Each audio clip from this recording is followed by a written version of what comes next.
ले लो वहीं को बोई है।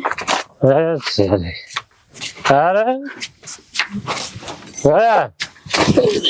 से का हो अकेले इलाहा जीजा जी कहाँ बानी? जीजा तोर जीजा तो गई ना कहाँ गईले? बीजा ने और तू तारी माई की ये बतावा हमरे पीछे गुपुर गुपुर होता काहे तू ना करे ला तो कहीं सोच ले ना येरे पटाख छोड़ब हम भाग तारी माई की घंटी बजाओ मुंह पीके वाल है